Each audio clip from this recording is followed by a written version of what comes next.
you been in the business now? 31 years. 31 years. Wow. I wasn't even thought of back then. Amazing. Huh? Must be a nice feeling, really, being established like that, really being respected. Oh, I don't know about Oh, that. come on. All the great roles you've had, all the awards you've won. If I could have half of your career, I'd be satisfied. Well, that's very nice of you to say. All I need is one big break. If I could just get a director to notice me, I'd be on my way. I can feel it. Who knows? Maybe one day you and I could be on stage together. Could be. Yeah, you'd play my father. Yes, or perhaps your doddering old grandfather. Wouldn't that be great? Boy, me and Michael Craig on the same stage. Kind of gives you goosebumps, doesn't it? Kinda. Anyway, I better get back to work. They don't like me to mingle with the customers, so if I don't see you before then, I'll see you when we open. Open. You know, for that show we're gonna do together. Oh, yes. Provided I can cling to life until then. Oh, my. Jack, come on. Well, this is it, the VIP lounge to the Charles Killian Theatre Noir Repertory House.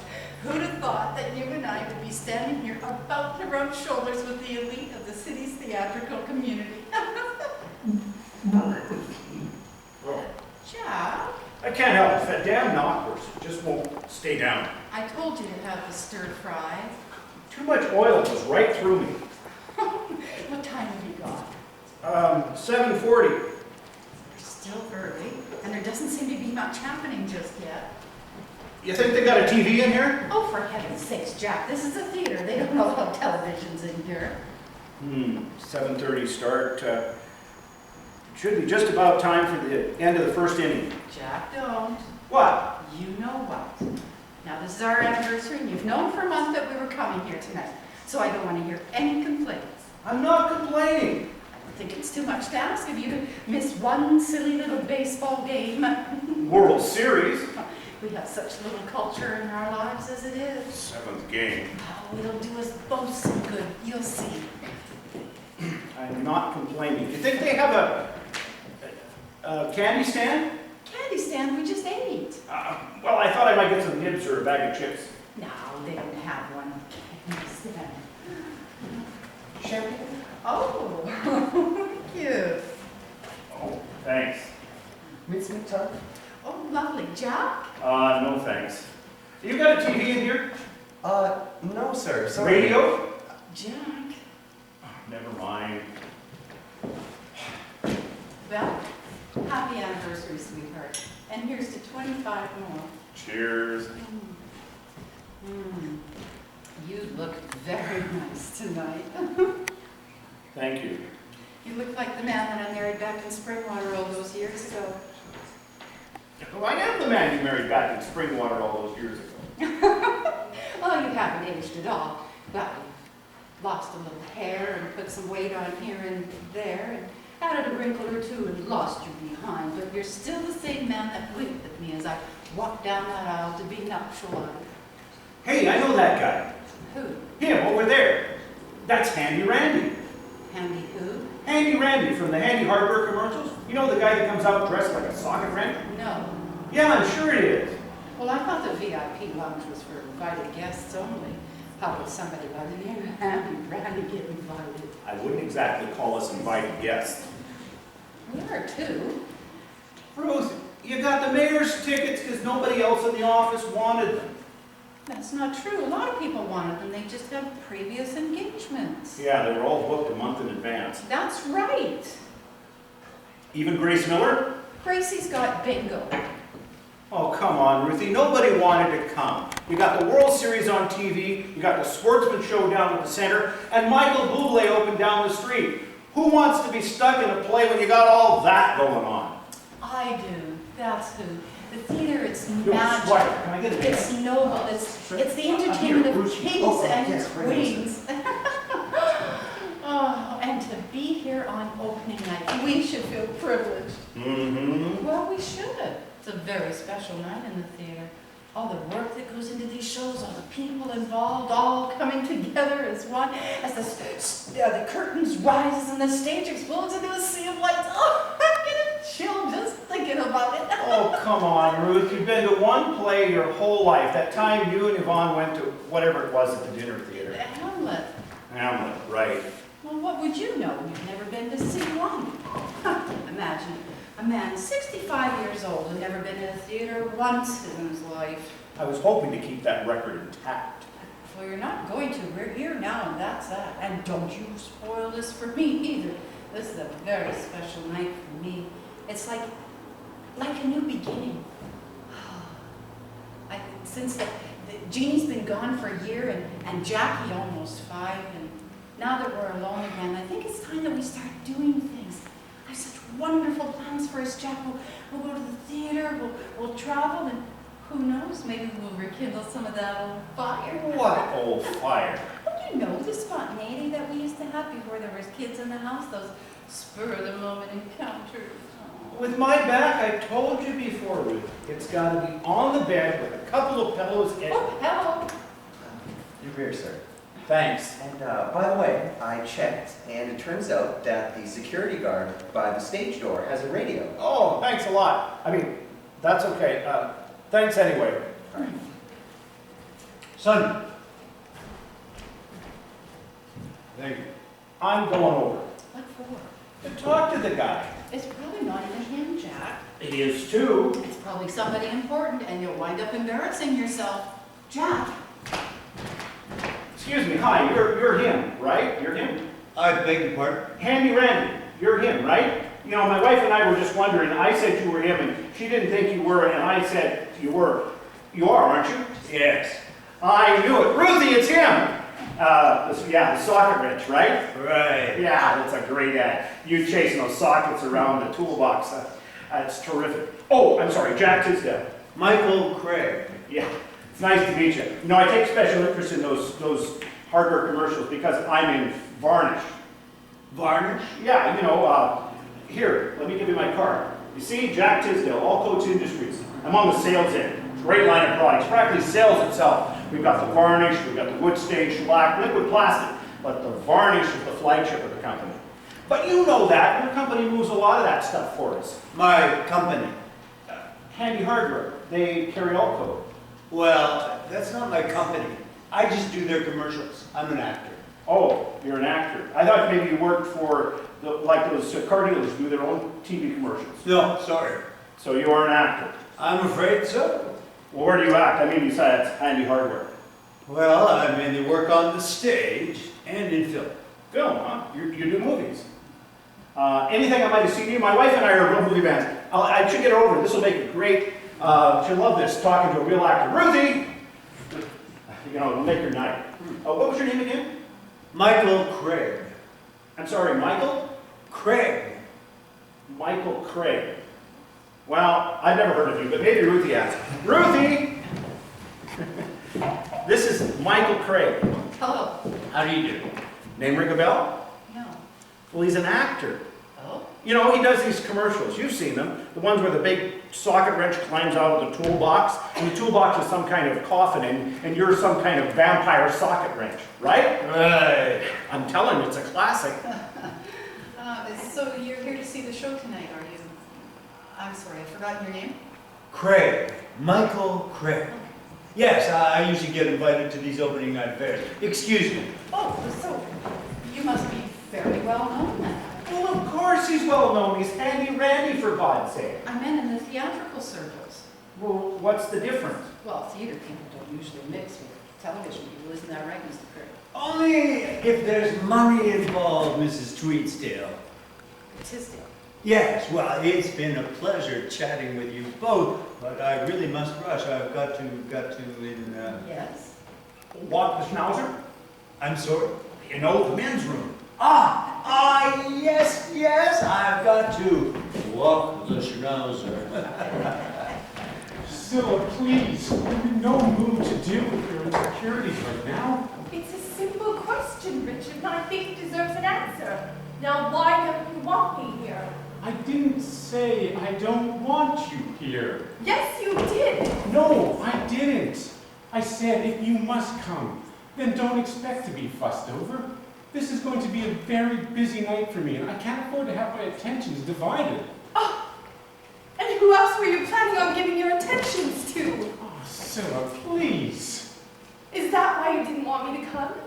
Is there someone else you'd rather have by your side tonight? No. Someone a little younger, perhaps? A little prettier? Priscilla, will you stop all these ridiculous accusations? Not ridiculous. They are. How many times do I have to tell you? There is no other woman. There is nobody. No pretty young ingenue at my feet. No radiant femme fatale broadening my horizons with her sparkling wit. And no exhilarating woman of the world gracing me with intelligent conversation into the small hours. No, my love, there is just you. Well, why won't you commit to me then? I am committed to you. God, help me, I am. Well, you certainly don't show it. In our 5 years together, you've shown me no sign of commitment whatsoever. Well, we buy seasons tickets to the opera every year, don't we? You don't think that's commitment, sitting through 2.5 hours of senseless warbling by overweight Europeans? Let's not forget who pays for those tickets, dearest. Oh, of course not. Let's not forget that, no. And for the house you live in, and the car you drive. Right, you're so right. Why don't I just get down on all fours and you can rub my nose in it? I'm only trying to make a point. Oh, and what point is that? That if you're committed to anything at all, it's my wealth. I don't give a tinker's damn about your wealth. You can burn a lot of it for all I care, and you can start with the opera tickets.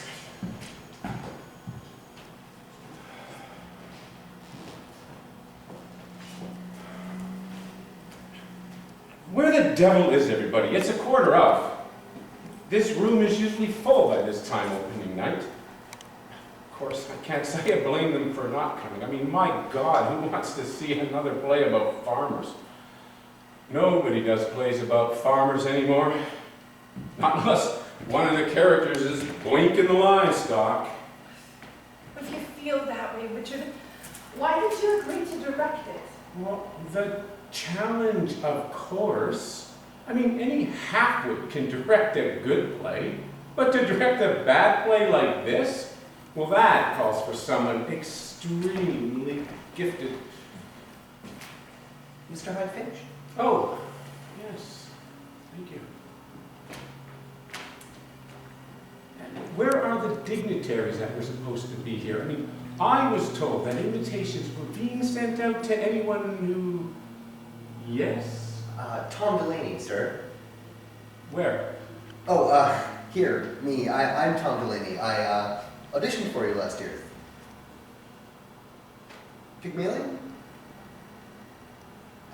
I did the Sam Shepard piece. I didn't get the part. Mincemeat tart? The mayor. The mayor was supposed to be here too, and where is he? Too busy, I suppose. Probably cutting a ribbon at a new mall. Well, thank God he's got his priorities straight. Excuse me, you're the director, aren't you? Yes. Yes, I saw your picture out in the lobby and I couldn't help overhearing you were looking for the mayor. Yes. Well, unfortunately, he's unable to attend this evening, so I'm here in his place. Oh, then you're the deputy mayor, are you? No, she's got bingo. Oh, I see. Then you're, what, an older woman? No. City councilor. No, I'm in the accounting department. Accounting. Yes. I work in the mayor's office. Well, not actually in the mayor's office, just down the hall from the mayor. Actually, down the hall and 2 floors below the mayor. Ah, but you're in the building. Yeah. Well, good for you. Yes, we're one big happy family. I'm so glad. Yes, and that's how I got the tickets. You see, the the mayor gave them to Grace Miller, and well, Grace gave them to Alderman Capoletti.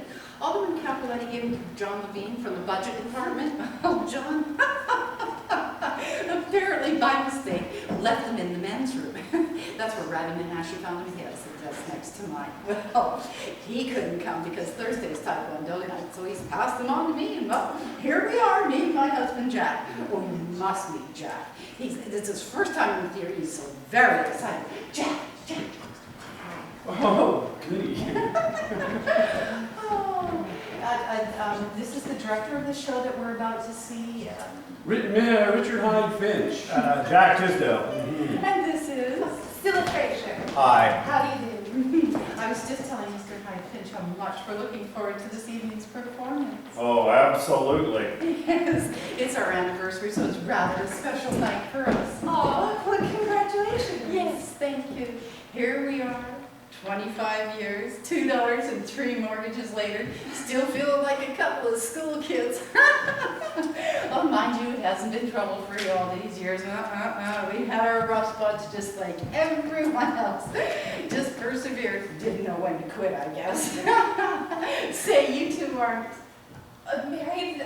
No, we're not. Oh, I guess it's hard to imagine what it's like then. Something akin to a leg hold trap, I should think. What was that, dear? I was reciting the Rosary, love. You know, opening night jitters. So do you direct a lot of these, do you, Dick? Oh, 2 or 3 a year, yes. And what do you do with the rest of your time? The rest of my time? I mean, do you have any hobbies? Hobbies? No. The reason I ask is that I'm in finishes, you know, verathane, varnish. Here, let me give you my card. Now, if you're looking for a hobby, you might want to check into restoring furniture. Jack, please don't get started. Get started with what? I'm doing the man a favor here. There's nothing more relaxing than stripping down an armoire and returning it to its original sheen. Sounds fascinating, yes. Oh, look at the time. I must really get back and check on the cast. You'll excuse us. Oh, sure. Maybe we'll get together later. You know, shoot the breeze. Oh, let's do. Well, good luck. Oh, you're not supposed to say that. What is it now? Break a leg. Yes, wouldn't I like to?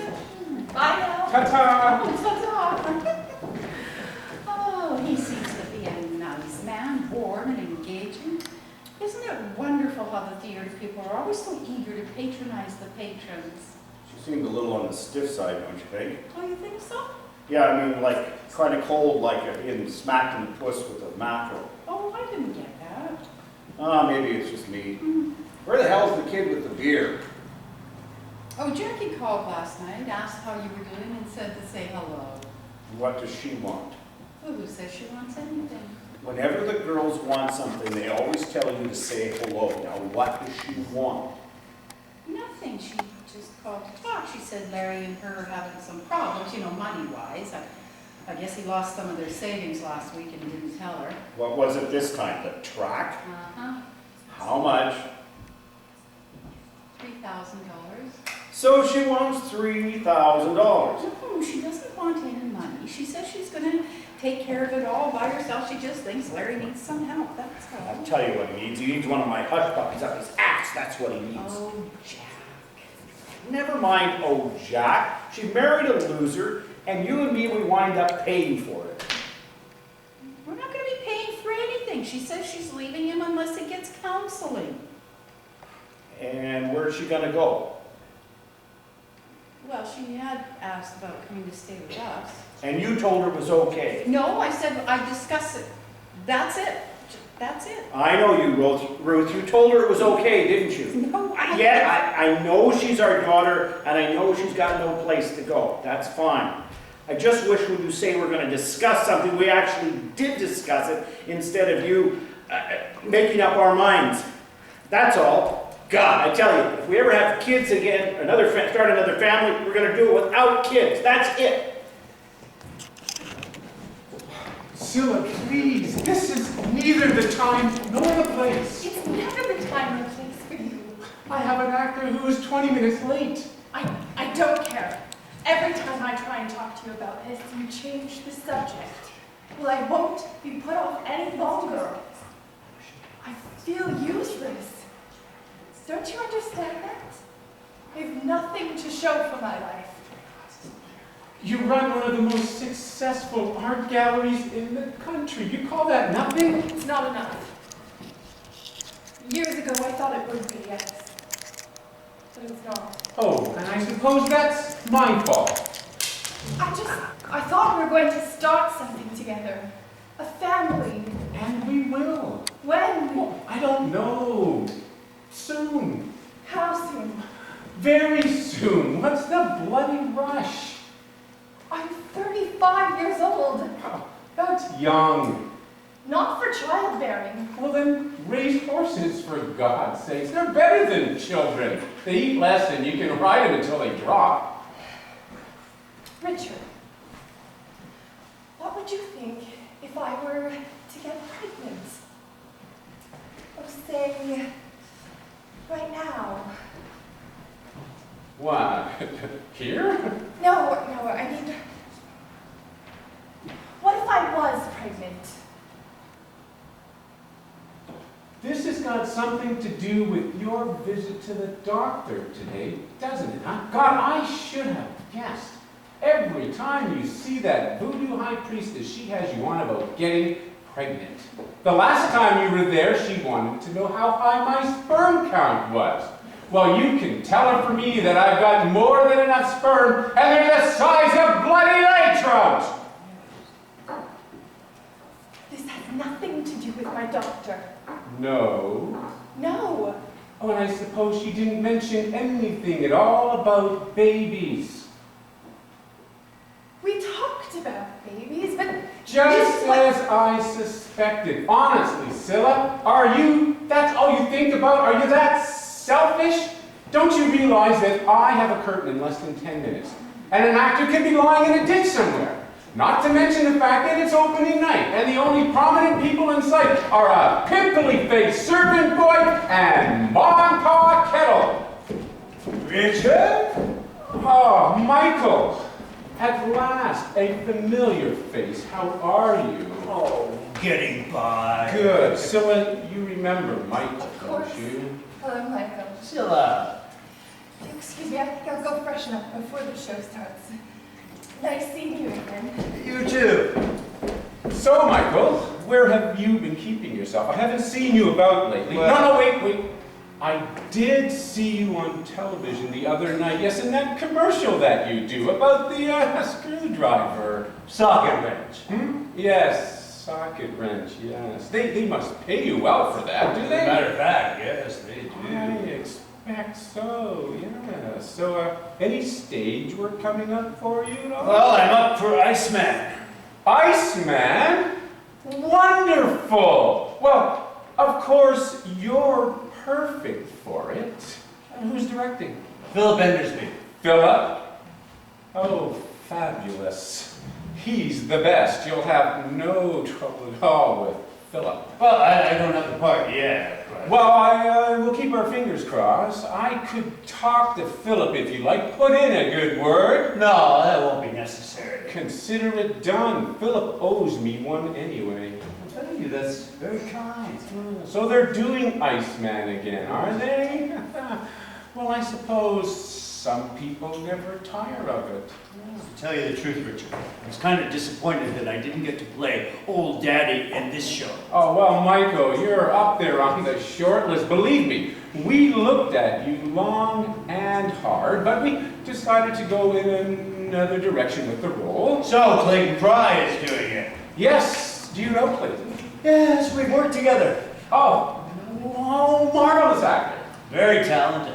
Wonderful range. Pleasant, too. Extremely pleasant. Charming fellow. Oh, so easy to work with. And the court case? Oh, behind him now. Ah, good. Yes, the girl's parents dropped the lawsuit. Wonderful news. Well, the case was flimsy from the start. Even with the Polaroids. Inadmissible, it turns out. Ah, good for Clayton. But tell me, doesn't Old Daddy speak with a southern accent? Oh, and Clayton pulls it off brilliantly. Oh, I don't doubt that. Absolutely brilliantly. No, I don't doubt that for a minute.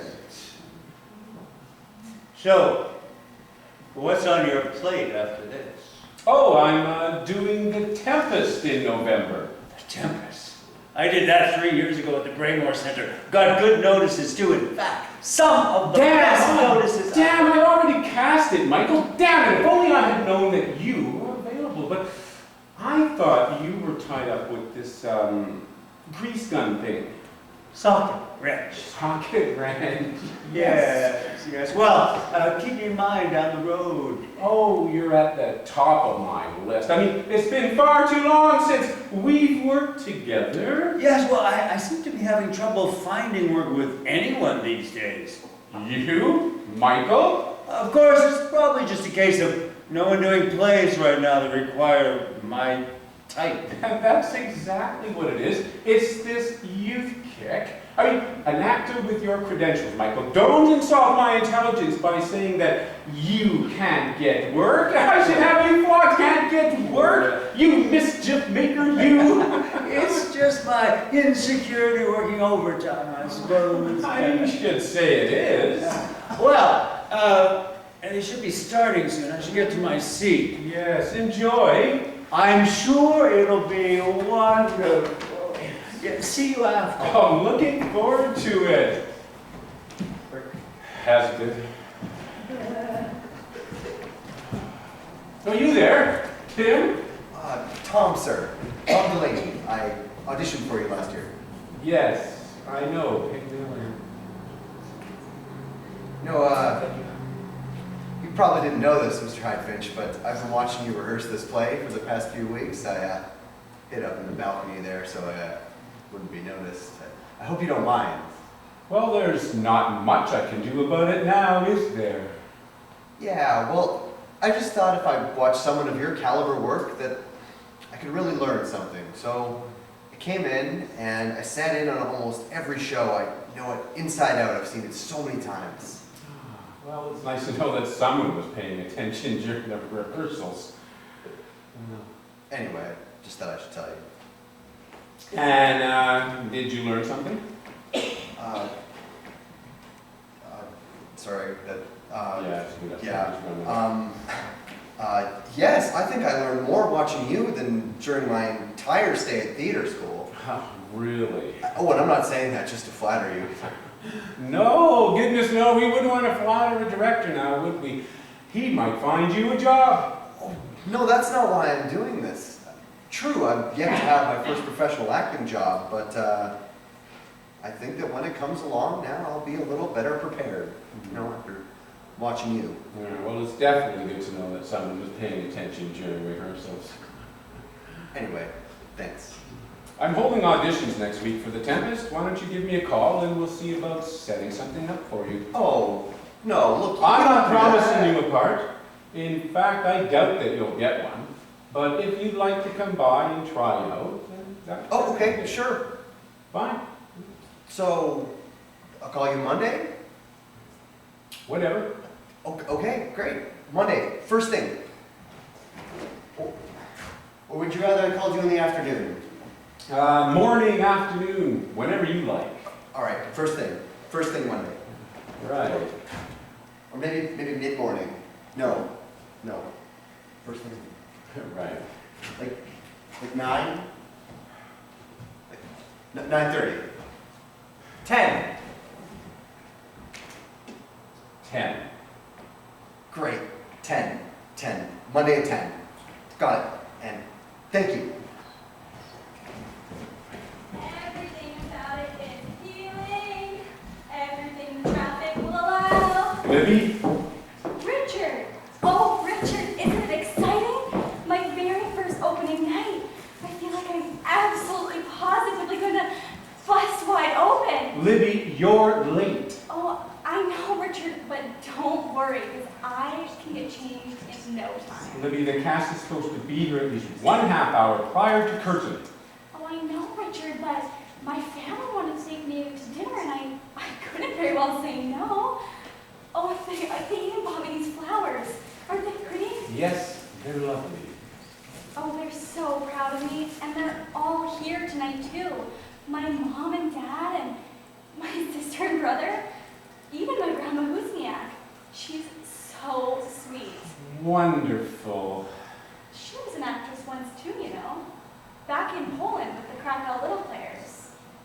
Of course, that was before the Nazis bombed their theater. Why would they do that, Richard? Bomb a harmless theater like that? Well, who can figure a Nazi, darling? Well, by the sounds of it, they didn't have very much respect for actors. No, that's why we crushed them, dear. Now, please, let me get dressed, will you? Oh, but Richard, I have you to thank for this. Libby, please. I mean, when I think back to my audition, the way I stammered and stumbled through it, and you still hired me. Why? 2 reasons, love. Now, please get them backstage and into their costume. But Richard, I hope we can work together again after this. That would be so incredible, don't you think? It would be too much to hope for. There is just a perfect part for me in The Tempest. Absolutely, positively perfect. Yes, Libby, but... Could I read for it, Richard? Please? Libby, we really are running short of time here. Please, Richard, please. I mean, if I could do Shakespeare, that would be so neat. And to do it with you, oh, please, Richard, please. All right, Libby, all right. I'll tell you what. If you perform well for me tonight, Yes, yes. I mean really give me everything you've got. Oh, I will, Richard. You'll be completely satisfied. Fine, you do that. And we'll see about giving you another role. Oh, thank you, Richard. You won't be disappointed, I promise. Yesterday they told you would not go far. Tonight you open. Oh, there you are. It's about time. What have you been doing? I was freshening up. And it took this long? What happened? Someone else using the putty knife? It was a joke, for God's sakes. A joke.